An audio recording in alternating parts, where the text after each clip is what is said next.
Right, well, it is noon. So I want to go ahead and say hello to everyone. I know some people are kind of still uh, signing in. Um, but oh, let's see. Got a couple more folks coming in. Okay, perfect. Yes. All right. Well, I just wanted to welcome everyone. Hello, my name is Joyellen Williams, and I'm the curator of the Bentley Rare Book Museum here at Kennesaw State University. And I want to thank you so much for joining our Coffee with a Curator program today. This is an informal space for bibliophiles to engage in guided conversations about rare books and manuscripts while also enjoying a hot beverage of their choice or doing anything that relaxes you. So, thank you again for being here.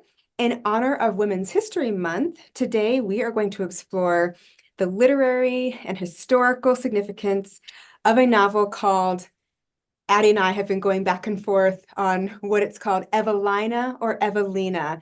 Leah, what would you say?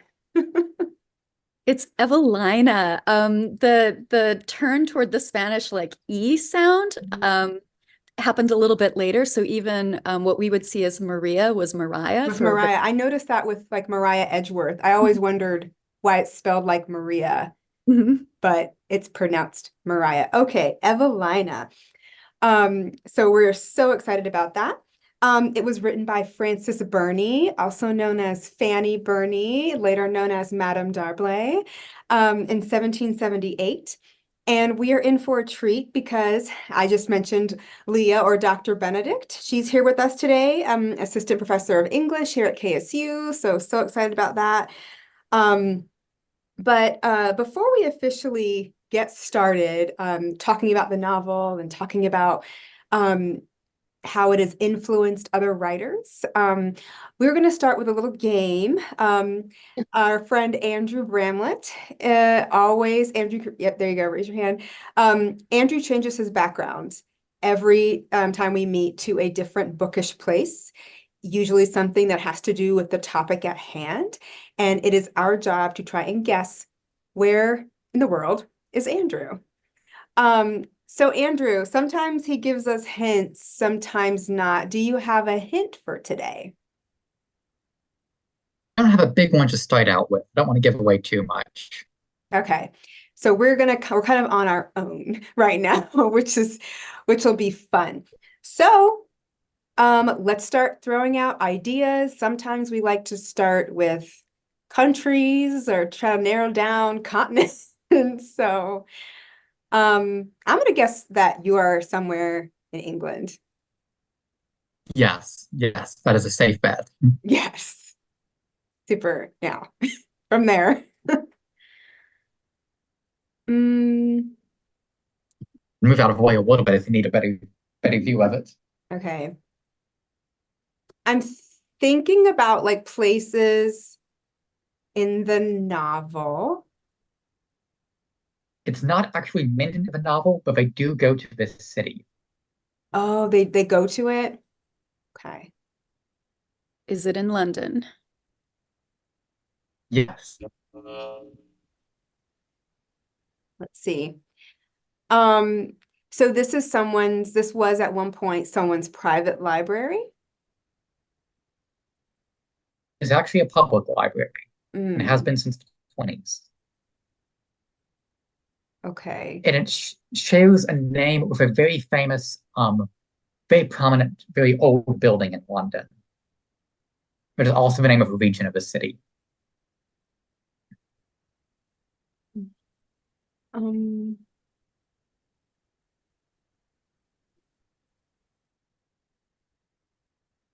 uh-oh. I'm really rusty with playing this game. Anyone have ideas? Usually Maggie Googles it. I know. I am Oh, Maggie. literally Googling it right now as you guys say that, but it's a little harder than usual. Yeah. There is a direction in the name, one of the cardinal directions. Okay. Like something like Southampton or something? Like that, Something like that, but not but that. not bad. Uh-oh. I will say the name of the place that it shares a name with is a bit misleading.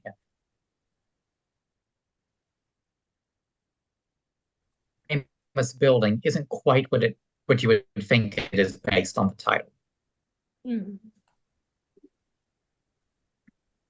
I think I'm stumped. I don't know if anyone else has ideas. It's a big religious building It's a big religious in building? London. Mhm. Okay. Sorry, I failed you Westminster guys Abbey? this time. Westminster Abbey? Yes, so that's what I was looking for. This is the Westminster Library, Oh, very close by, the city of Westminster. It was built called the Westminster Reference Library. It looks like a very nice building, but it is on the site of Frances Burney's house. She lived at this same street from 1774 till 1789. Prior to her, Isaac Newton lived inside the house from 1710 to 1725. wow. That's a good one. Oh, I'm sad I didn't get Westminster Abbey. Good job, Tamara. So I have to say, he said it wasn't south, and so I went to north. I only had two more to look for until I found west, so I'm just It's okay, Maggie. We appreciate your efforts. Oh, Lori, you're disappointed that you missed this. Yeah, that's really cool, Andrew. That is fascinating. Didn't know that. And for those who don't know, let's see. Andrew has like never. Trying to Hmm? trying to get the handout in the chat, but it's taking a minute to upload. Okay, no worries. Andrew always creates a worksheet for us, a handout about the location. There it is. It appeared in the chat. Thank you, Andrew. So feel Okay, free to wonderful. download that to learn more about the Westminster Library. That is super cool. Thank you, Andrew. As always, you never disappoint. Okay, well, thanks for playing that little game with us. All right, so now to Evelina. So as I mentioned earlier, Evelina was written by Frances Burney and published in 1778 when Miss Burney was only 26 years old. And the novel was actually published anonymously. And Miss Burney went to great lengths to ensure that it was published anonymously. I don't even think the bookseller, Thomas Lowndes, really knew who wrote it or was unclear about that. So I think that's really, really interesting. And it was published in 3 volumes when it first appeared. So here at the Rare Book Room, we don't have a 1778 first printing of Evelina. Those are exceedingly rare, but we do have, let me just grab it. We do have an early edition of Evelina from 1784. And as you can see, it is in the 3 volumes here. And I'm gonna share my screen quickly so that I can show you all kind of some a couple pictures, because in addition to the 1784 printing, we also have a 1904 printing that's absolutely gorgeous. So I'm just gonna show a couple of photos of kind of what we have here. Let's see. Actually, hold on. I think you all can't see the right thing. Here we go. All right, now you can see up close. So this is what, when you open volume 1 of our 1784 Evelina, this is what you can see. Let's see. All right, let me go to the next picture, and there it is up close. The 3 volumes, and then this is the cover of the 1904, illustrated by Hugh Thompson. Beautiful cover. And this is what it looks like inside. Gorgeous illustrations. Title page. So this one was published by Macmillan and Company.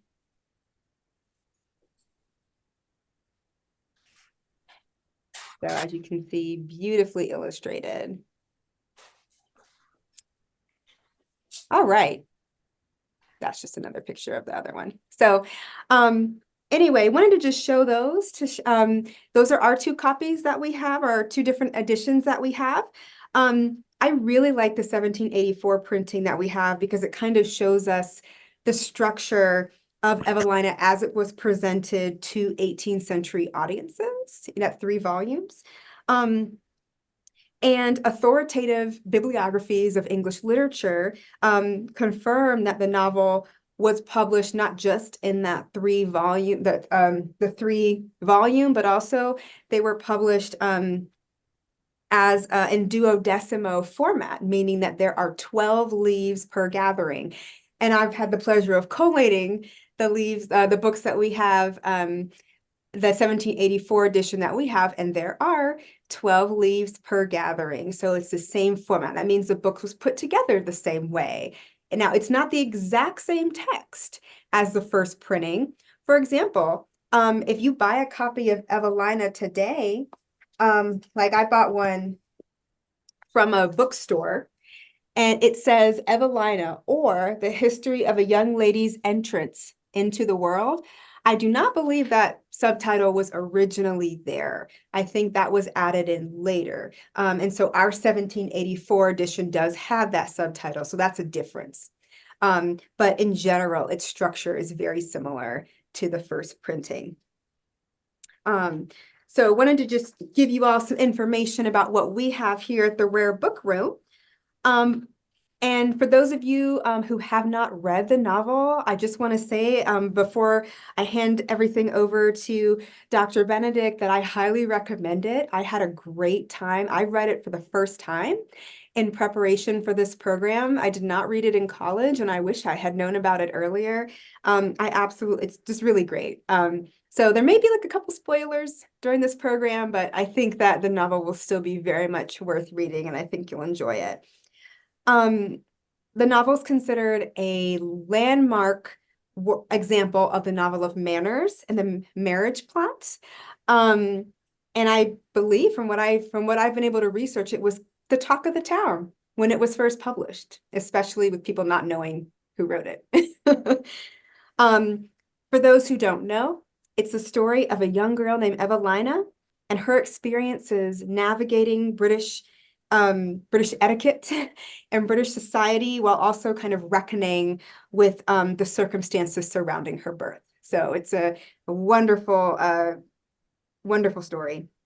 But I would now like to kind of turn it over to our special guest, Dr. Leah Benedict, who's Assistant Professor of English here at KSU. She's joined us at Coffee with a Curator before because she specializes in 18th century literature, among many other things too, which is great. She's got so many wonderful insights into the literary and historical moment of the 18th century, so I really wanted her to speak to us. And she also teaches Evelina as part of some of her Brit Lit classes, so she has a lot of experience teaching this novel, so we are really in for a treat. So Leah, please take it away for us. Thank you so much, Joellen.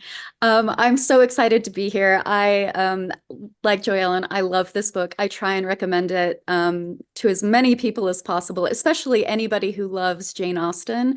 And I know Addie plans to talk about that more, but Frances Burney was one of Jane Austen's very favorite writers, and you can really see the influence throughout her own novels. So where Evelina is where you find those similarities is that it does focus on a young woman's coming of age. So she is a late teenager who was an orphan girl raised by a fellow named Arthur Villers. And the novel takes place in a series of letters that she mostly writes between that go between herself and her surrogate father. What makes this really fun is that at that stage of life, so much is new. I mean, and she's in a new environment in London, learning new kinds of social interactions, various kinds of social mores that one really can't predict, and that unless you're really told specifically or you grow up in that environment, you're unlikely to know. So we're sort of learning these things live with Evelina as she's encountering them. So you get a lot of that kind of like teenage hopes, embarrassments, confusions as she's moving back and forth between these letters. What's also really fun about it is that she's a very obedient, very personable, very friendly, just like what you'd hope for in any daughter, just like good-natured, good-spirited. And she really likes to follow her surrogate father's advice. But because it is in the epistolary form and we're going back between these letters, this means that often she doesn't get the advice in time. Delays in the post, things happening too quickly for her to actually get it onto the page to send for her father means that even though she is trying her best to be correct, she's often without a real adult figure. So you're really there as she's like figuring these things out. So with this the idea of the writing, when we're thinking about Evelina, so much of the story's descriptions, the book's descriptions, are her encounters with the town, with various locations, the opera house, the parks, the more well-to-do parts of town, the poorer parts of town. She's really moving all throughout London and various parts of the English countryside. So it's really fun to follow along. But as we're thinking of her, we really do have to think of Evelina at a writing desk. She is writing these immense letters. So I wanted to share just a little bit about what that would have looked like, and get a sense of like what it would mean to be writing these letters in that time period. Give me 1 second, and I will get this PowerPoint. Okay, here we go. All right, so let me see. It's not wanting to let me direct this. 1 second, let me try this again. No problem.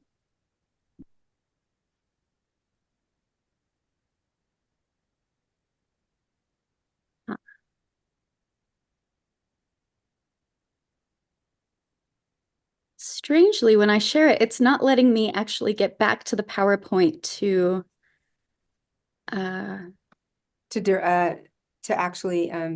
actually move it. Okay, wait, are you seeing it, the pages move?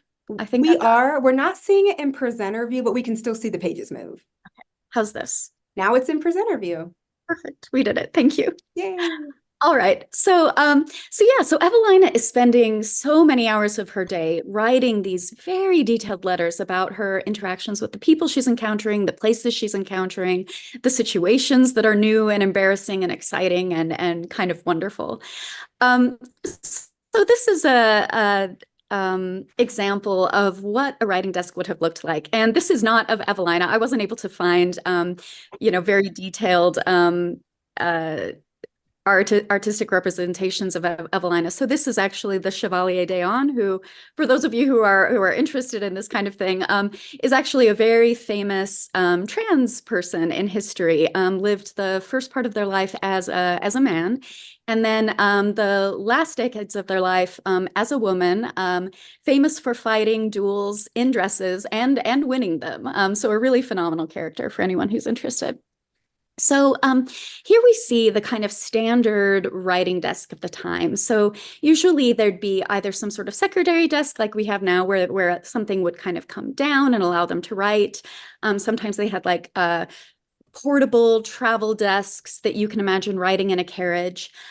So here we see the page in question, the quill pen, and over here off to the side is where the ink and the pounce, which is also called sand, would be stored. So as they would write, they would actually sprinkle the pounce onto the page to help the ink dry.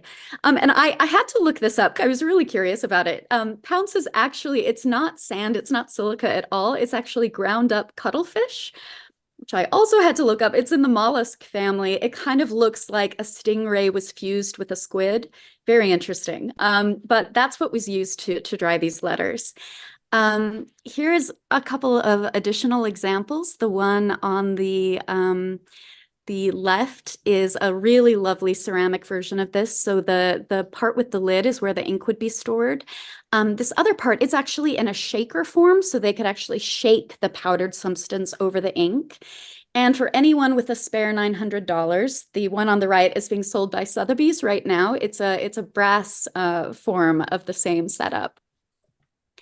Okay, and then I wanted to show just a few more images.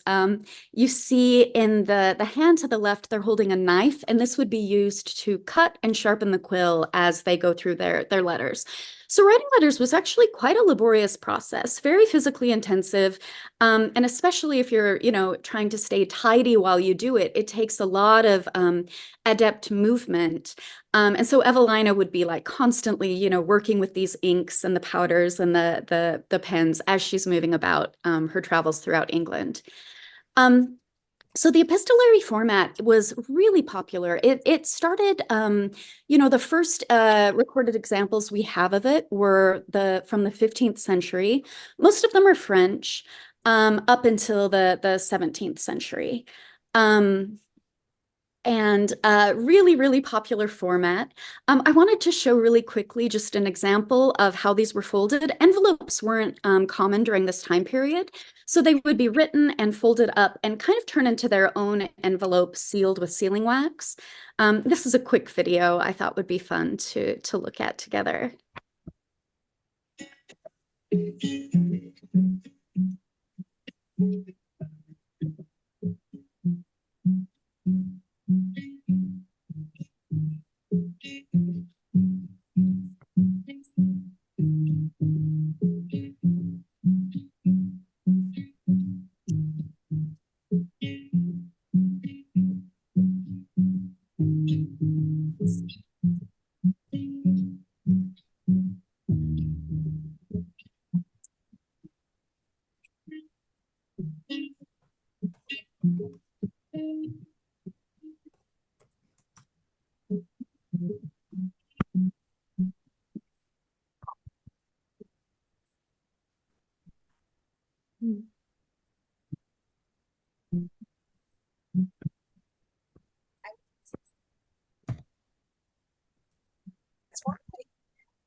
All right. So once the letter was folded, sealed, they would usually send it out with a page boy to take it to, one second. Now it's not letting me move this yet again. Okay, give me 1 second. That was a fascinating video. I had not seen that done, but it actually kind of makes sense to me based on some things I've seen in collections. Wow, that's pretty cool. Yeah, it's fun to know that how they had to like make use of the page and the resources they had, and how they had to be very careful to make sure that the letter was still readable when it was unfolded. Right, exactly. It's all touching itself. Okay, Wow. let me see if I can make this work again. Okay. Okay, so once it was sent off with a page boy, they would usually find a post boy. So the British Postal Service is actually quite old. This is an example of a post boy looking very, professional and speedily bringing the post between various towns. That said, the Postal Service did have a reputation for all kinds of issues and delays. So there were various concerns about privacy. There were various concerns about how speedy things would be delivered. And postal boys were often also robbed. So this was an additional concern. If you're sending anything valuable or that has the potential for blackmail, there was the possibility that it could be waylaid. I think this was probably more like of a almost mythologized concern by the late 18th century. It wasn't especially common compared to earlier centuries, but it was something that was still within the public consciousness that people were very worried about. And you can see how those kinds of delays were being worked through in Evelina, where oftentimes a whole group of letters would be brought at once that would span, sometimes several weeks in their composition, which definitely propels the storyline and her own kinds of like uncertainties. It also gives the opportunity for various kinds of fraud where things can be delivered that you think are from one sender and they turn out to be from another, which does, and spoiler, does turn out to be a key plot point in Evelina. So that's one of the things that is actually also quite fun about Evelina is that it not only uses the letter format, but it takes advantage of the way that a letter and a delivery service actually function. Some of the other famous examples of epistolary novels, we almost forget are epistolary.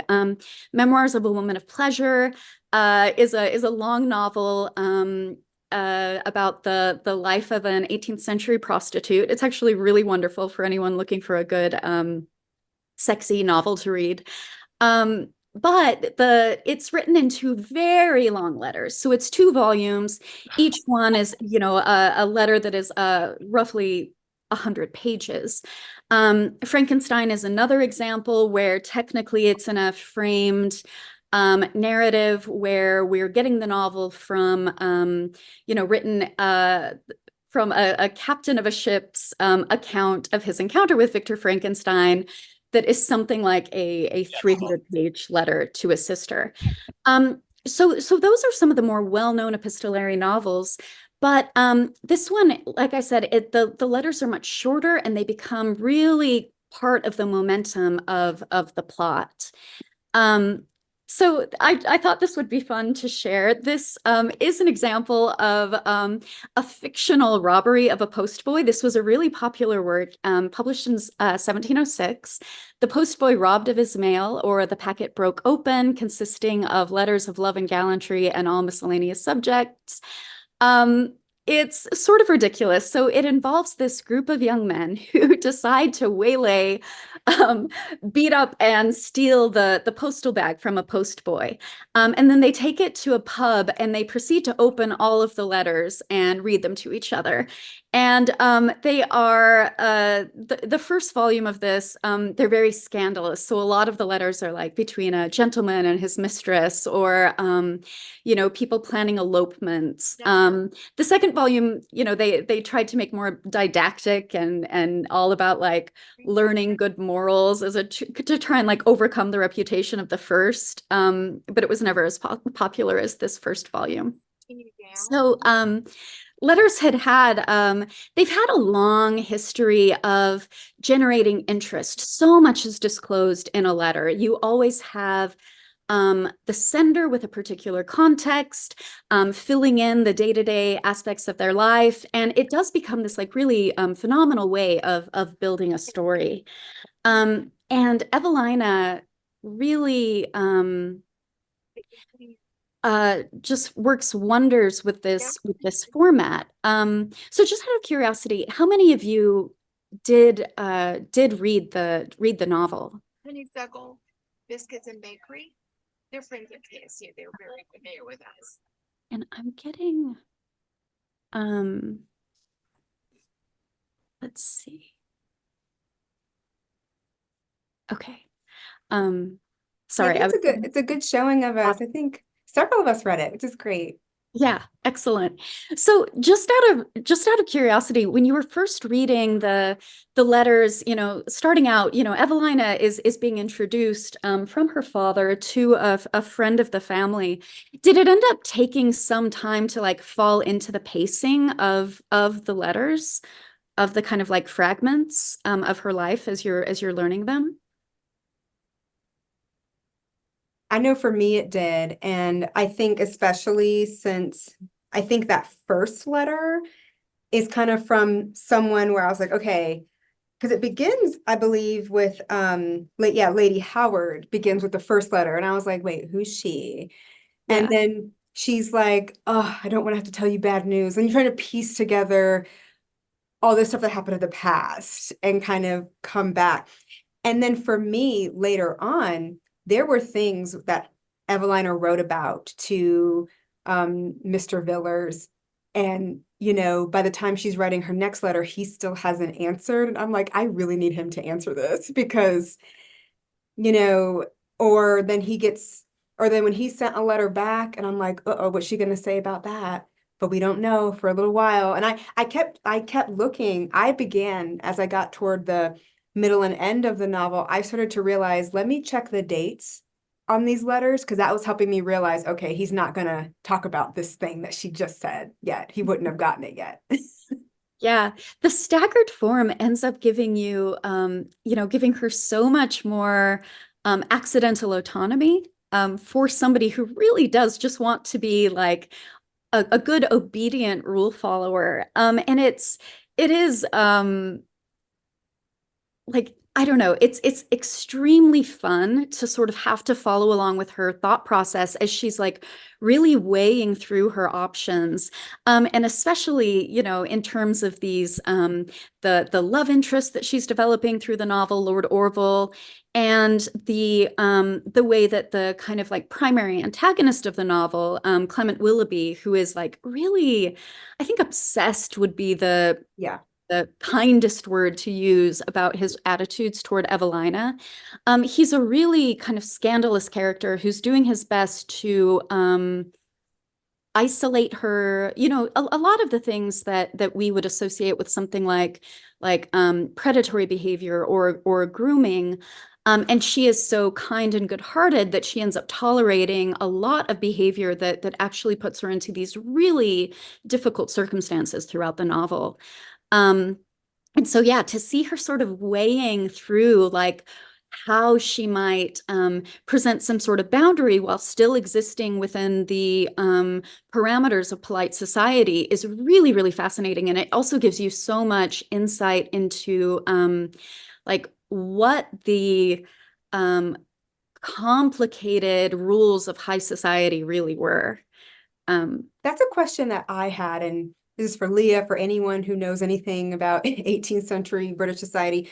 When I think about this, when this book came out and, readership and people really enjoyed it, I wonder how familiar most readers would have been with all of these rules of British high society. Because to me, I was learning things, I was like, what? But I wonder, would readers then just have known it, or would they have been surprised too?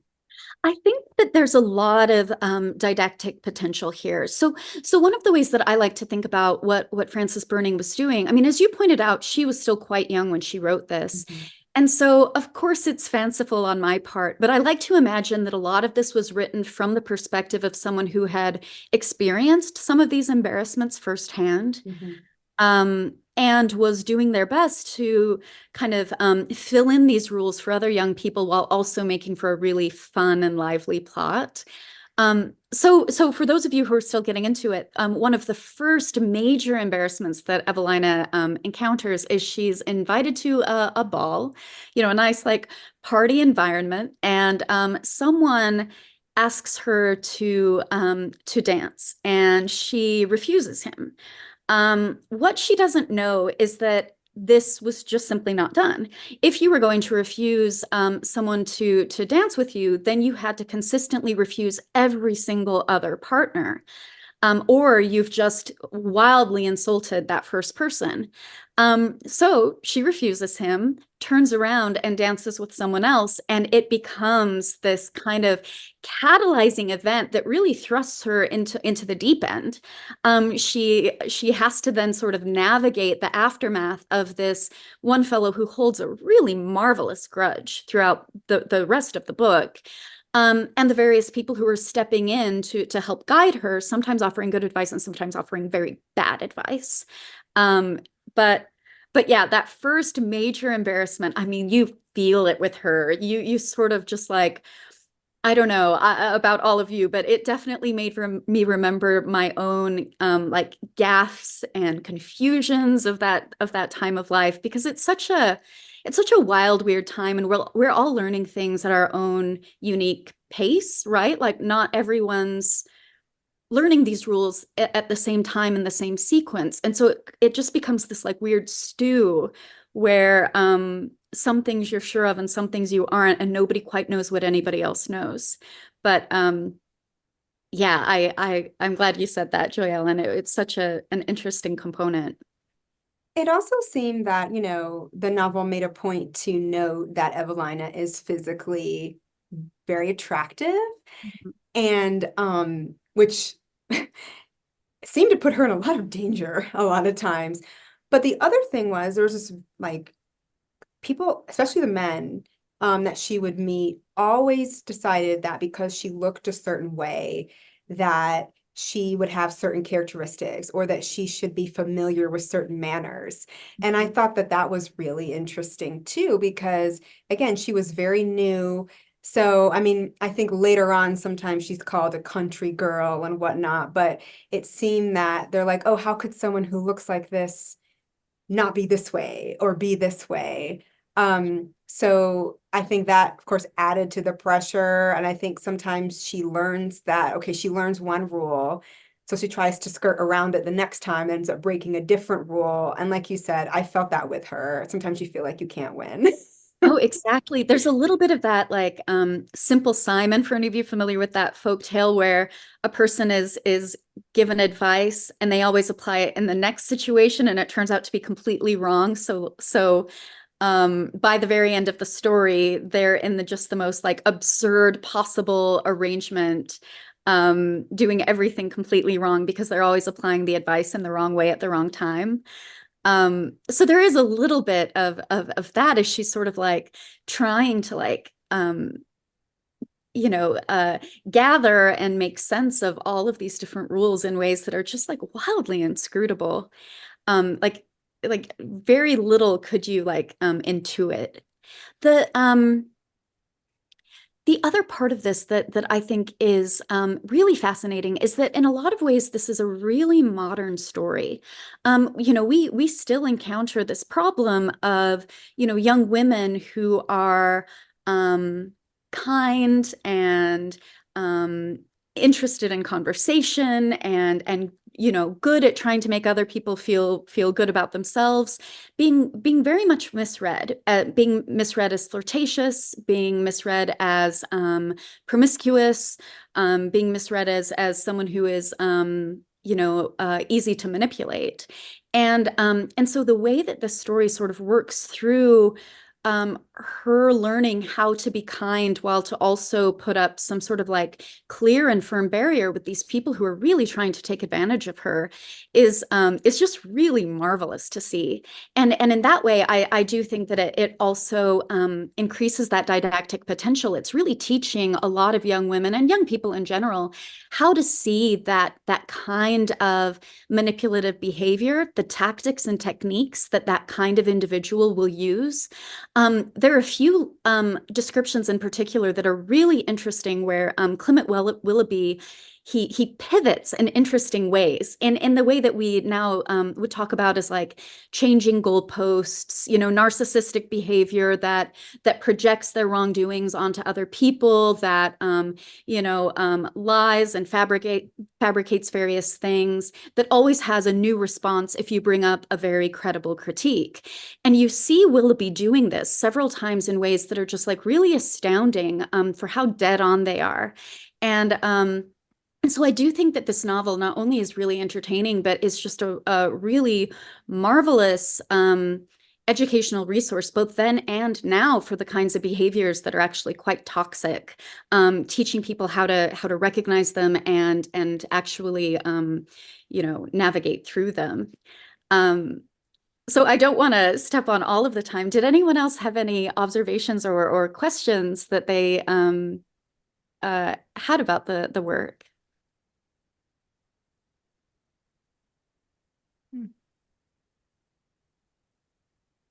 I wanted to add just what you said just now about Sir Clement Willoughby. I think that's very a very, very good point. And his character really distressed me and concerned me as I kept reading on. But I think that was one thing that I appreciated about the captain's character. I mean, he's everything. He's racist, he's sexist, he is unpolished, but at least I knew where he stood on everything. He wasn't the kind that dangerous, like, wow, this person is not who I thought they were, or I wouldn't even really call him like that manipulative. He was just He's brusque and blunt and horrible. Yeah. yeah, at least you know. It really does run the gamut of kind of awful men. Yeah. Like it really is a theme within the work. But yeah, the insidiousness of Clement Willoughby is part of his danger, because he does put on a very witty and charming facade at various times. But his worst behaviors come out when he has her alone, and he does his best to get her alone as much as he possibly can, staging even a false robbery, trying to get her alone in his carriage, just really like kind of nasty and manipulative behaviors. But throughout all of this, there is still a lot of just like hilarity and also just like really jaw-dropping moments. I don't want to like explain exactly what happens, but there is a race that the characters are betting on in the last half of the novel that is just it really shows you just how exquisitely awful these people really were. It's a great moment. Exactly. Yeah, it's really interesting. And then for those of us like me who like happy endings, you also get some of that too. So there's everything in it. It's so wonderful. So hopefully if you all have started, that's great. If it's not on your reading list, highly recommend it. But thank you so much, Leah, for sharing your insights. And thank you so much for helping us understand better the context, and the life that Evelina would have lived in. Really appreciate that. So now I'll turn it over to Addie, who will be talking to us a little bit about the connection between Frances Burney and Jane Austen. Addie, before you begin, I do just want to say that women writers especially have often talked about Frances Burney. Anna Leticia Barbeau wrote scarcely any name, if any, stands higher in the list of novel writers than that of Miss Burney. And Virginia Woolf called her the mother of English fiction. So a lot of women writers have talked about Frances Burney, have been influenced by her, but I think Jane Austen is a standout, and Addie will explain kind of that relationship there. So go ahead, Addie. Yeah, absolutely. Before I start, though, I do have a quick question for Dr. Benedict. I didn't see a hand raise thing like Teams has at the bottom, so I just thought I'd add my question right before I start. I noticed a lot of anti-French rhetoric coming from the book, especially from the character of the captain. And I was wondering what commentary you would have to give on that in particular. So I mean, for one, the captain is just a hateful person in general. So there was quite a bit of bigotry and sometimes friendly, sometimes sincere rivalry between those countries. One of the other things that was happening is the Revolutionary War was ongoing during the time that this was written and published. And while it doesn't come into the book in large ways. The fact that France sided with the Americas against England was not something that people were having kind feelings to. So that would have been possibly one of those things that was really giving like a lot of momentum to that rivalry. Yeah, it's a great question. Thanks, I appreciate that. Yeah, as a history major, I wanted to make sure I kind of put that question in there because I think that the context of what's actually going on at the time of this being written is also very intriguing. Let me see if I can share my screen. Can everybody see the slideshow? Similarities, Austen and Burney? Yes, we can. Okay, perfect. So just to start, clearly, like Dr. Benedict said there are a lot of similarities to be found between the works of Jane Austen and the works of Frances Burney. Most of the novels contain and focus on young women main characters. There's this marriage focus, in particular, Julie Schaefer, who is a scholar. She wrote an article that I have included here in case you're interested, talking more about the way that marriage is analyzed in novels of this time. And there's also the concept of the coming of age novel, which Evelina essentially is, and Austen's Northanger Abbey, which was published posthumously, was also a coming of age novel, or a Bildungsroman, if you want to get technical with the jargon. So Catherine Morland and Evelina have both characters have a similarity there with the coming of age nature of the novel. And as Dr. Benedict said, they are both both authors use the epistolary format. In Jane Austen's more lesser known Lady Susan, it's in epistolary format, and then of course Evelina, which we just read, is in epistolary format. We know like 99% sure that Austen read Burney. We know that she was a subscriber, as shown in this picture of it's a subscriber list of one of Frances Burney's books. If I'm remembering correctly, I think this is a copy of Evelina. And you can see Miss J. Austen Stevenson, which is referring to Jane Austen, as well as we get a letter from George Austen, Jane Austen's father, to publisher Thomas Cadell, who mentions, or George Austen directly mentions Burney's Evelina in this letter to Thomas Cadell, trying to get this publisher to look at the manuscript of Pride and Prejudice. So there is primary source evidence that these two authors are intimately connected, because Jane Austen was so deeply influenced by Frances Burney as a young reader herself. But then you kind of get into the question of why we read Jane Austen nowadays and we don't really read Frances Burney as much. Like almost everybody who has picked up a book knows that Jane Austen exists, but not very many people know about Frances Burney. Well, at the time of their lives, that was very, very different. So, we can see kind of that through their respective obituaries. Jane Austen's obituary is shown right here. It's relatively short, and it's in a list of other obituaries in the Gentleman's Magazine. In the same magazine, however, over 20 years later, 23 years later, Frances Burney's obituary takes up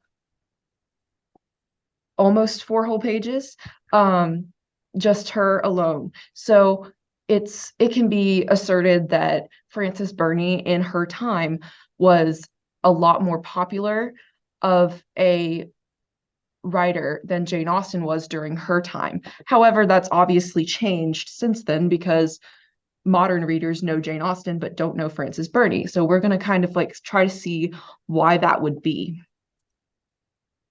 So the first like big reason that Jane Austen really took off is her family made extreme efforts to try to instill her legacy in the public eye after her death. So Memoir of Jane Austen by James Edward Austen Lee was published in 1870, as shown on the PowerPoint, as well as in her posthumous publication of, I think that's Northanger Abbey and Persuasion. Sorry, it's covered up. Yeah, Northanger Abbey and Persuasion. Her brother Henry Austen wrote a biographical notice, which previously her name had not been attached to these works, but her brother adding her legacy through that biographical notice brought a lot of attention to Jane Austen after her death. Additionally, we see that her family, even today, her aunts or current generations of her family are keeping her legacy alive through various organizations and museums and such. And Frances Burney had the same thing, but it happened a lot later. The first like Jane Austen organization that I was able to find in my research started in the 1940s, but the first Frances Burney sort of organization named after her and started by her family was started in the 1990s. So there was kind of like a 50-year difference there. So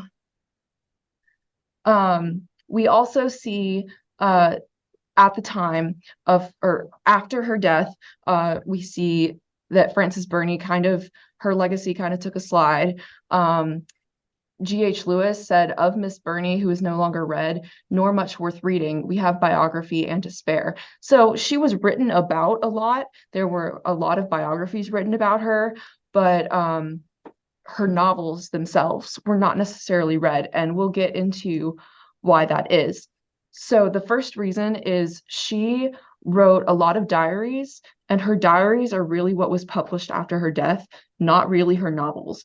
And when we see an issue with how diaries are accessible in comparison to novels. Austen's novels had the advantage of being reviewed publicly in newspapers and magazines because they had specific literature review sections and specific literature review publications specifically dedicated to that.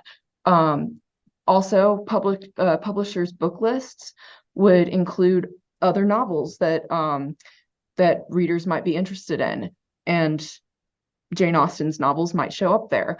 Jane Austen's novels also were serialized, like a lot of novels were at the time, and it was a lot easier to serialize a novel. Burney, on the other hand, you didn't have public reviewers really for diaries. They didn't really have a narrative that desired that reviewing, and it also didn't have narratives that could be easily serialized like a novel could. So it was a lot more difficult to review the diaries and to serialize the diaries. So this question of access kind of made her actual works not be as common as Austen's novels. But then you get into the question of why her novels weren't as published. Well, her later publications, her later novels, specifically The Wanderer, received extremely poor reviews. William Hazlitt from the Edinburgh, he is his review of The Wanderer is infamous for how for how much of a blow it had on Frances Burney's legacy. So I'll just read a short part here. There is little other power in Miss Burney's novels than that of immediate observation. Her characters, whether of refinement or vulgarity, are equally superficial and confined. The whole is a question of form, whether that form is adhered to or violated. It is this circumstance which takes away dignity and interest from her story and sentiments, and makes the one so teasing and tedious, and the other so insipid. The difficulties in which she involves her heroines are indeed female difficulties. They are difficulties created out of nothing. So not only was he attacking just women writers in general, this attack on Burney and on her novel made publishers not so willing to print her books. We did see a bit of an attempt to revive her legacy after her death in 1840. Macaulay's essay on Frances Burney was written at the request of her family members. Unfortunately, he did have some negative things to say about her writing as well. However, he said at the very end of his essay something that I think really sums up what her legacy is meant to represent, kind of like what Joy Ellen was saying right at the beginning, that she is a symbol for women writers. He said, Miss Burney did for the English novel what Jeremy Collier did for the English drama, and she did it in a better way. She first showed that a tale might be written in which both the fashionable and the vulgar life of London might be exhibited with great force and with broad comic humor, and which yet should not contain a single line inconsistent with rigid morality or even with virgin delicacy. She took away the reproach which lay on a most useful and delightful species of composition. She vindicated the right of her sex to an equal share in a fair and noble province of letters. Several accomplished women have followed in her track. At present, the novels which we owe to English ladies form no small part of the literary glory of our country. No class of works is more honorably distinguished by fine observation, by grace, by delicate wit, by pure moral feeling. Several among the successors of Madame d'Arblay have equaled her. Two, we think, have surpassed her. But the fact that she has been surpassed gives her an additional claim to our respect and gratitude. For, in truth, we owe to her not only Evelina, Cecilia, and Camilla, but also Mansfield Park and The Absentee. Mansfield Park, of course, being written by Jane Austen, and The Absentee being written by Margaret. I forgot her last name. I apologize. But another popular woman writer at the time. So he asserts, trying in an attempt to reinvigorate her legacy, he asserts that because of her novels and her influence earlier on, she kind of set the stage for Jane Austen to write her novels and to become as popular as she is today. So that is kind of the connection that I put together through my research and a brief history of the legacy of Evelina. And I wanted to just credit these two articles here at the end. Most of my research came from these two articles in particular, but if you have any more questions or if you want more article suggestions to read about Evelina or about the connection between Evelina and Jane Austen, you can send me an email and I'd be more than happy to share that with you. Thank you so much, Addie. Appreciate that. I don't know how to stop sharing my screen. I think if you kind of hover at the top, there might be a red stop share. Yep. Thank you. Of course, no problem. But yes, thank you so much for doing that research. And this might be kind of shallow, but I'm also wondering if like media has something to do with it too, because there is a movie, at least nowadays, not saying that back then, but at least now, I think there's a movie for every single one of Jane Austen's, her 6 main novels. I was really getting into Evelina. I could not find any film adaptation that's real. I'm no, surprised no one absolutely. has picked this up. Yeah, no, absolutely. In my research, I mostly focused on like what was happening exactly at the time, but At the you're time, absolutely yeah. right that with the I mean, there's also, I mean, every classics publisher under the sun has printed Jane Austen's books too. And of course, like you mentioned, the films, there are tons and tons and tons of films and TV shows and stuff inspired by or directly telling the stories of Jane Austen's works. So you're absolutely right that Evelina's and just Frances Burney in general is just not in the public eye right now, unfortunately. Yeah, maybe in our lifetime we'll get to see Evelina come out. That would be fun. So this has been such a great discussion. Thank you so much, Dr. Benedict, and thank you, Addie, for sharing expertise and research. And thanks to everyone who came today. I would like you all to know, again, I mentioned this sometimes, we feel free to contact the Bentley Rare Book Museum. You can email rarebooks@kennesaw.edu. And we have a new website. So it has, I'm still kind of learning the URL. It used to be rarebooks.kennesaw.edu, but we have a bit of a new URL here, and I'll put that in the chat. Feel free to navigate to our website if you would like to schedule an appointment to see our copies of Evelina or to see any other of our 10,000 plus rare books and manuscripts.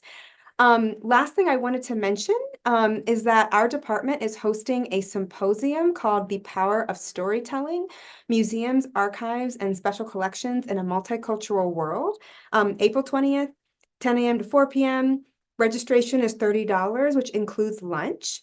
So if you're interested in that kind of thing, please, I'm putting in the chat a link to a page about the symposium. We would love to see you there on April 20th if you're available. So feel free to click on that if you're interested. But wanted to just thank you all so much. I'll be sending notes about future virtual and in-person events that I'm planning. And I hope everyone has a wonderful rest of their Wednesday. Thanks so All right. much. Thank you. Thanks. See you around. Bye. Thank you. Thanks.